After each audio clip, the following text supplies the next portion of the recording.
आप देखें दोस्तों आपको हमारा अपना रक्षी यूट्यूब चैनल। तो दोस्तों अगर वीडियो अच्छी लगे चैनल को लाइक शेयर जरूर कर दें। तो चलते हैं 1947 की हिस्ट्री रिलेटेड वीडियो।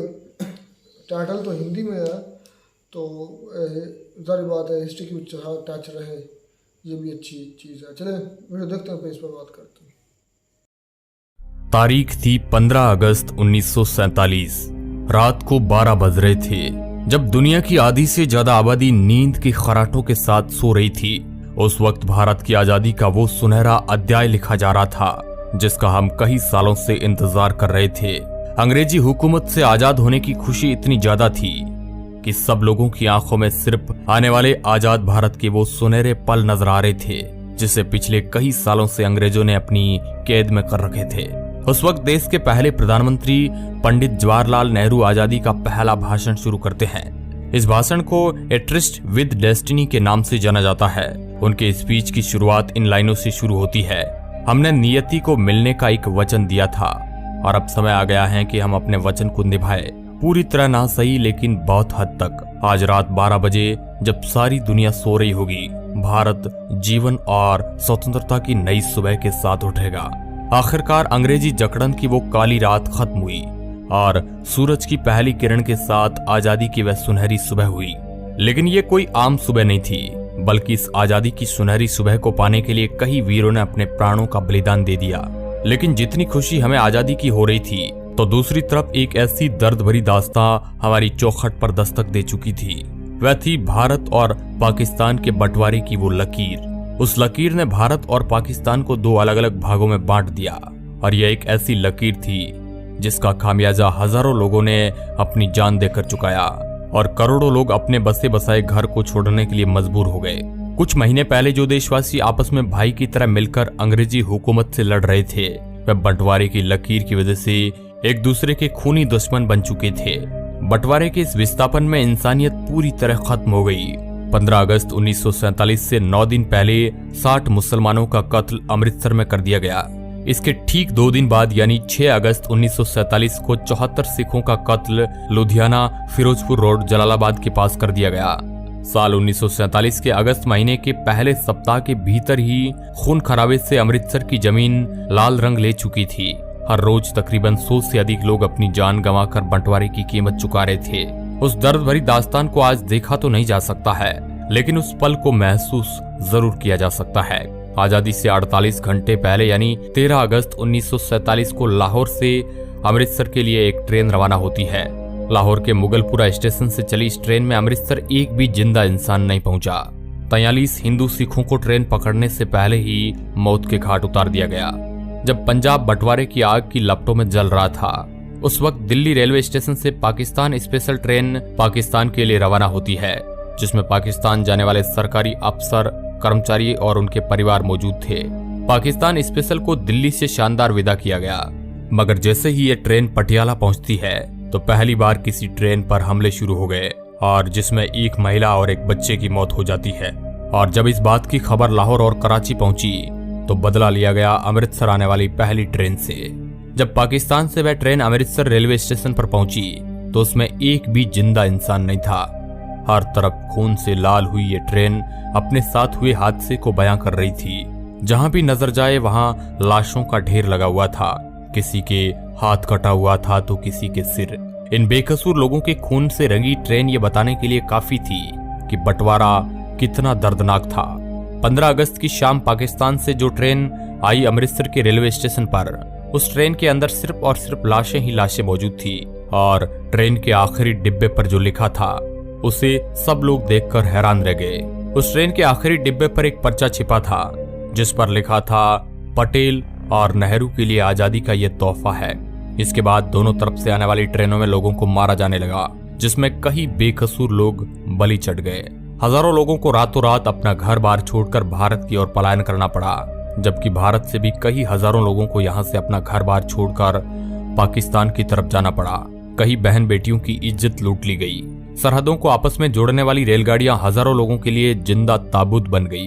ये बंटवारा इंसानी इतिहास का बहुत ही काला अध्याय माना जाता है, जिसके बारे में आज भी सुनते हैं तो शरीर में एक अलग प्रकार की सिहरन पैदा हो जाती है। भारत और पाकिस्तान का बंटवारा करने में मोहम्मद अली जिन्ना का सबसे बड़ा रोल था। अगर मोहम्मद अली जिन्ना राजनीति में नहीं होते तो शायद कोई समझौता हो जाता और आज का पाकिस्तान नहीं होता। मोहम्मद अली जिन्ना भारत के पहले प्रधानमंत्री बनना चाहते थे। फिर जिन्ना को यह लगा कि मैं पूरे भारत का प्रधानमंत्री तो नहीं बन सकता हूँ, लेकिन पाकिस्तान का जरूर। और फिर वही कुछ ऐसा ही हुआ। 3 जून 1947 ये वही तारीख है जिस दिन भारत को आजाद करने की तारीख को तय किया गया और मोहम्मद अली जिन्ना के पाकिस्तान को अलग करने की भी जिद पूरी हो गई। इस दिन 15 अगस्त 1947 तारीख को तय किया था। दिन बचे थे 73। इन 73 दिनों में जमीन का बंटवारा, लोगों का बंटवारा, भारत में जमा रुपयों का बंटवारा, इसके साथ ही रिजर्व बैंक के खजाने में पड़ी सोने की ईंटें, सब कुछ बांट देना था, जो कि इतना भी आसान नहीं था। बंटवारे का यह काम 2 अनुभवी अधिकारियों के हवाले किया गया। इनका नाम था HM पटेल और दूसरे थे चौधरी मोहम्मद अली। ये दोनों लोग बंटवारे में महत्वपूर्ण भूमिका अदा कर रहे थे। इनके नीचे भी कई छोटे मोटे अधिकारी काम कर रहे थे, जो अलग अलग एरिया से रिपोर्ट बनाकर इनके पास भेज रहे थे। इन्हीं रिपोर्ट के आधार पर ये दोनों अधिकारी बंटवारे की सिफारिश तैयार करते थे, जिन्हें आगे विभाजन परिषद के पास भेजा जाता था, जिसके अध्यक्ष थे खुद लॉर्ड माउंटबेटन। पैसों का बंटवारा कुछ इस तरह हुआ कि भारत की बैंकों में पड़ा पैसा, अंग्रेजों से मिलने वाले पैसे में से 17.5% हिस्सा पाकिस्तान को दिया जाएगा और इसके बदले पाकिस्तान भारत के ऋण का 17.5% हिस्सा चुकाएगा। इसके अलावा भारत के सरकारी दफ्तरों में पड़ी चल संपत्ति का 80% हिस्सा भारत के लिए और 20% हिस्सा पाकिस्तान के लिए तय किया गया। फिर इन दफ्तरों में पड़ी हर उस चीज का बंटवारा किया गया। मेज, कुर्सियां और टाइपराइटर तक की गिनती करके भारत पाकिस्तान में बांट दिया गया। इन सब चीजों को आपस में बांटने के लिए कई जगह लड़ाई तक हुई। इसके अलावा भारत की लाइब्रेरी में पड़ी पुस्तकों को लेकर भी इन दो मुल्कों के बीच पेच फंस गया। एनसाइक्लोपीडिया ब्रिटानिका को इस तरह भारत और पाकिस्तान में बांटा गया कि पहला खंड भारत को दिया गया, फिर दूसरा खंड पाकिस्तान को। इस तरह आपस में बांटा गया। यहाँ तक कि लाइब्रेरी में पड़े शब्दकोश भी आधा आधा फाड़कर भारत पाकिस्तान में बांट दिया गया। एक एक करके सभी चीजों को भारत और पाकिस्तान में बांट दिया गया, लेकिन भारत के गुप्तचर विभाग को पाकिस्तान के साथ साझा नहीं किया गया। इस पर भारत के गृह विभाग ने दूरदर्शिता से फैसला लिया कि भारत के गुप्तचर विभाग में कोई किसी तरह की कमी नहीं की जाएगी और उसके अफसर इस बात पर अड़े रहे कि इस विभाग की एक फाइल तो छोड़िए, शाही तक हम पाकिस्तान नहीं जाने देंगे। इसके साथ ही पाकिस्तान के पास नोटों को छापने के लिए प्रेस नहीं थी और उस वक्त भारत में भी नोटों की छपाई के लिए एक ही प्रेस मशीन थी और भारत ने उस प्रेस को पाकिस्तान को देने से मना कर दिया, जिसके बाद पाकिस्तान ने काम चलाने के लिए भारतीय नोटों पर ही अपनी मोहर लगाकर करेंसी के रूप में इस्तेमाल किया। इसके अलावा एक बंटवारा और अहम था, वह था भारतीय सेना का, जिसमें हिंदू, मुस्लिम, सिख सब थे। भारतीय सेना के 2/3 सैनिक भारत के हिस्से में आने थे और 1/3 सैनिक पाकिस्तान के हिस्से में। बाकी चीजों की तरह इन वीर योद्धाओं का भी बंटवारा तय था। दोस्तों, ये बंटवारा बेहद दर्द भरी कहानी लेकर आया था। ये कहानी हम आज भी सुनते हैं तो हमारी आंखों में आंसू आ जाते हैं, जिसमें लाखों करोड़ों लोग अपना घर बार छोड़ने को मजबूर हो गए थे। अब दोस्तों, इसके बारे में आप क्या सोचते हैं? क्या यह बंटवारा सही था या गलत? अपनी प्रतिक्रिया हमें कमेंट के माध्यम से जरूर बताएं और इस तरह के इंटरेस्टिंग वीडियो देखने के लिए आप हमारे चैनल को सब्सक्राइब कर सकते हैं। धन्यवाद। तो ये दोस्तों वीडियो होगी खत्म। सही बात भाई ने बोली कि बंटवारा बड़ा दर्द अंगेज होता है, बहुत ही इससे नुकसान होते हैं और हमने ये नुकसान देखे नहीं, सुने ज़रूर है कि ये नुकसान, जिस तरह से भाई ने पूरी हिस्ट्री पर वीडियो बनाई कि किस तरह ट्रेनों की ट्रेनें जो थी वो मतलब लाशों से भरी इधर पाकिस्तान से आ रही थी और इधर इंडिया से भी जा रही थी। जो इस भाई ने बताया कि पहली जो कत्ल हुआ या पहला मर्डर हुआ वो एक औरत और एक बच्ची का आई थे, वो मारा था, जो इंडिया से जा रहे थे पाकिस्तान और अमृतसर के करीब। तो जब ये खबर लाहौर और कराची पहुंची तो सारी बात है उधर लोगों ने गुस्सा दिखाया तो पूरी की पूरी ट्रेन अब इस औरत के मरने की तो वजह नहीं पता, लेकिन उन्होंने गमों गुस्से में जो इतने लोगों की लाशें भेजी थी इंडिया को, बहुत गलत किया। एक इंसान का कत्ल बगैर किसी जुर्म के, बगैर किसी वजह के, पूरी इंसान के कत्ल के मुतरादिफ है। लेकिन वो ट्रेनें बार बार के मतलब आ रही थी। तो वाकई अगर मोहम्मद अली जिन्ना ना होते तो मुझे लगता, मैं भी यही समझता हूँ, तो आज हिंदुस्तान 2 हिस्सों में ना बंटता। अच्छा, ये भाई जिस तरह कह रहा है कि मोहम्मद अली जिन्ना जो है वो चाहते थे कि वो वज़ीर आज़म बने हिंदुस्तान का। हाँ लीडर बने, तो लेकिन वो उनका वो ख्वाब कह रहे हैं कि नहीं सच्चा हुआ। तो उन्होंने कहा है कि मैं अब जो है ना ये अपना ख्वाब पाकिस्तान को अलग करके वहाँ पे जो लीडर वगैरह ना लीड करूँगा। तो इसी वजह से उन्होंने किया। मैं कहता हूँ कि ये तो शुरू से ही घपले चल रहे थे, तो इस वजह से उन्होंने अलहदा किया था। तो जो दो कौमी नज़रिया उन्होंने बताया कि जो दो कौमें वो इकट्ठी नहीं रह सकती। यार देखें कि वो इंडियन जो है ना कायदे उनके अगेंस्ट है, उनके खिलाफ है, तो ज़ाहिर बात है उनको जितना ये अलहदा मुल्क करवाया तो लाजमी बात है खिलाफ तो ही जो होंगे। भी है उनके खिलाफ उन्होंने बोलना, ये उनका हक है, दुश्मन का हक होता है तो वो बोलें।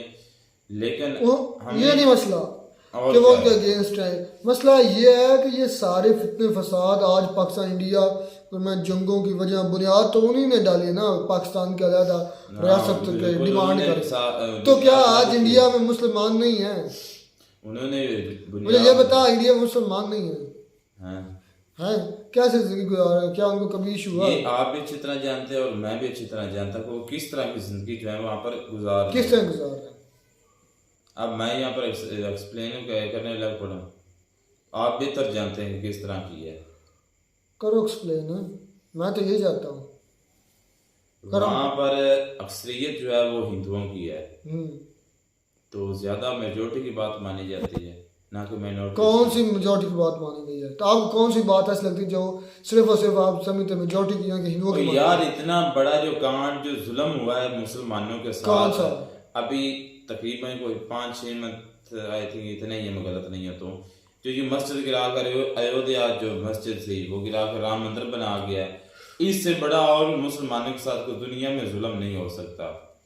पहला तो था ना वो इजराइल में, इस वजह से चाइना में भी हो रहा है, चाइना वहाँ में पे नहीं बिल्कुल बोलते, वो भी जुल्म है। फिर वहाँ पे उस आवाज नहीं उठाते आप, क्या वजह? गलत है भाई, मैं तो उसको जितनी भी वीडियोस आती हैं मैं तो उसमें गलत कहता हूँ और हमें इसके खिलाफ निकलना नहीं, ये डबल स्टैंडर्ड पे नहीं ना होना चाहिए पे कि अगर भारत में मुसलमानों के साथ कोई ज्यादती होती, वहाँ पे कोई मस्जिद शहीद होती है तो उस पे हमारी आवाज उठती है, लेकिन जब चाइना में हो तो चाइना के खिलाफ नहीं होती, क्या वजह है?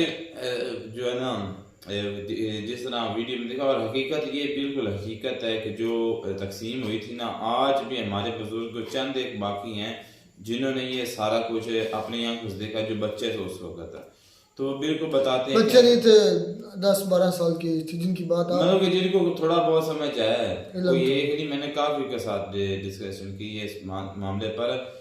तो वो कहते हैं कि भाई जो उस वक्त हालात थे ना बहुत खराब है, मुसलमानों को था कि जो हिंदू हैं वो हम पर हमला करने वाले हैं, और हिंदुओं का था कि हम पर मुसलमान जो है ना वो हमला करने वाले हैं। ये सारी के सारी जो चाल थी ये थी अंग्रेज की, अंग्रेज ने जो तकसीम की थी ये बहुत ही करवाई किसने थी? डिमांड किसने की थी? मुझे ये बताओ।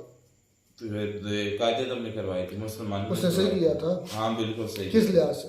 उन्होंने मुसलमानों को एक अलग वतन हासिल करके दिया। उधर मुसलमानों का क्या मसला था उधर? जो भी था बिल्कुल सही किया। नहीं मसला बता दो, या आज के उधर मुसलमान में क्या मसला उनको? वहाँ पर देखें कि वहाँ पर मुसलमानों को रहने के लिए बहुत से मसाइल है, इबादत करने के लिए बहुत से मसाइल है। कौन से? अब बताओ बिना। वहाँ पर सर्वाइव करने के लिए वहाँ पर मुसलमानों को जो है ना आम सोसाइटी में सर्वाइव करने के लिए बहुत ज़्यादा मुश्किलात हैं। वहाँ पर उनको टेररिस्ट की निगाह से समझा जाता है। समझ जाता है? देखो बिल्कुल समझा जाता है। अब आप इस पे क्या बोलते हो, क्या रिएक्ट करते हो, ये आपकी मर्जी, लेकिन ये बिल्कुल हकीकत है वहाँ पर मुसलमानों के साथ क्या होता है। अच्छा, ये जो लोग अब मारे गुजरात में क्या हुआ था मुसलमानों के साथ, कितने जो नहीं, आप जो कह रहे हैं कि वहाँ पे मुसलमानों के साथ अच्छा सलूक, आपके यहाँ क्या? एक सेकंड, आपके पाकिस्तान में क्या हो रहा है? आप तो सारा देश ही जो कंट्री है वो सारा मुसलमानों का, आपके साथ क्या हो रहा है मुझे ये बता दो। आपका अपना कोई कह लें कि आपके मैं बताता हूँ, वोट की ले लें, ठीक है, आपके वोट की कोई अहमियत है, आप अपना जो हक है वो ले सकते हैं। यहाँ पे आवाज अगर उठाएं तो आपकी जो आवाज है वो सुनी जाती है, मानी जाती है, ये बता दो। देखिए कि मैं बात मजहबी नुक्ता नजर से कर रहा हूँ यार, तो मैं हकूक की बात कर रहा हूँ। चले वहां पे इख्तलाफ होता हो, वहां पे मसले मसाइल होते होंगे, मैं ये नहीं कहूँगा कि बिल्कुल ठीक है, वहाँ हिंदू मुसलमानों सिखों में कोई हल्का फुल्का जो है ना वो तजाद होता होगा, लेकिन मुझे ये बता दो कि अगर आप यहाँ पे कोई आवाज़ उठाते हो अपने हक के लिए, तो क्या आपकी आवाज़ सुनी जाती है? आपकी आवाज़ को सुनते हैं या आपकी जो वो बात है वो पूरी की जाती है? आप फर्ज कर लें कि आपका अगर आपने वोट देना है तो आपको लगता है कि आप जिस पार्टी को वोट दे रहे हैं उसी को जाएगा? यही बता दें। नहीं तो फिर आपका आजाद मुल्क कैसे है ये बता दो। मैं आप तो उधर चले, उधर तो ये 3-4 कौमें रहती हैं। पॉलिटिक्स में आगे बढ़े हैं, पॉलिटिक्स की नहीं, पॉलिटिक्स नहीं, और भी बहुत से मसाइल हैं आपके कंट्री के, पॉलिटिक्स के नहीं है। दीनी मामले से कर रहा हूँ कि इबादत करने के लिए जो है ना, तो उधर मुसलमान में कोई जज नहीं है इंडिया में? और भाई वहाँ पर आम रियलिटी में क्या कुछ होता है, क्या होता है वहाँ पर बड़ा मुसलमानों के साथ जुल्म होता है भाई। कौन सा जुल्म? वहाँ पर इबादत नहीं करनी दी जाती खुलेआम। वो आपने वीडियो वो जो रोड पर थी, तो वही रोड पर ही वो सस्पेंड हो गया। सस्पेंड हो गया तो क्या आओ उसने अपनी असलियत तो दिखा दी है ना। अच्छा, आपके अगर वो सस्पेंड भी ना करती तो गुंडा करती थी। अच्छा, ये तो उन्होंने आम बचाने के लिए तो करना था। मुझे ये बता कि जब आप अच्छा एक सेकंड, रोड पर आपकी मस्जिद है, मैंने देखी 2-3 मसाजिद हमारे मेन रोड पर है, कितने नमाजी होते हैं जो मेन रोड पर आकर नमाज पढ़ते हैं ना, उनको जो ट्रैफिक भी गुजर रही होती है, ठीक है, तो जो इधर पाकिस्तान के अंदर जो होता है तो वो सारी सड़क ब्लॉक कर देते हैं। अच्छा एक सेकंड, मैं एक सवाल रोड पर वो नमाज पढ़ते हैं, मुझे ये बता दो, आप कहते हैं कि वहाँ पे मुसलमानों के साथ ज्यादती होती है, आपकी मिनॉरिटीज हैं यहाँ पे, बिल्कुल, उनके साथ आप कितना अच्छा सलूक करते हैं? जड़ावाला का मामला देख लें। देखिए कि जड़ा वाले मामले को आप वो उसमें बहुत से जो है ना और भी वजूहत हैं। क्या वजूहत? ये नहीं कि सिर्फ काइंडली बताते ही उनको सुनो तो फिर जी जी। देखिए कि मैंने लोगों से काफी सुना, वहां से आते जाते रहते हैं अक्सर वहां के रहने वाले लोग, वो ये बताते हैं कि किस एक बंदे का जो मुस्लिम था उसका क्रिश्चियन के साथ कोई पैसों का मामला था, तो इस वजह से उसने जो है ना उसके साथ उसको बदनाम किया है इस क्रिश्चियन को। लेकिन ये ओवरऑल जितना भी मामला था मैं इसको गलत समझाऊंगा, जो भी हो पैसों का मामला, लेकिन जो उनकी इबादत गाह थी ना उसको नहीं जलाना चाहिए, उसको कुछ भी नहीं करना चाहिए था। वो उनकी तो इसका मतलब है अपनी मसाजिद अगर पसंद है, इसलिए इस लिहाज से उनको भी वो जो अपनी इबादत गाह हैं जो चर्च है वो भी उनको बहुत ज्यादा चले वहाँ पे जो मुसलमान हैं, हिंदू हैं, सिख हैं, वो अक्सरियत में रहते हैं।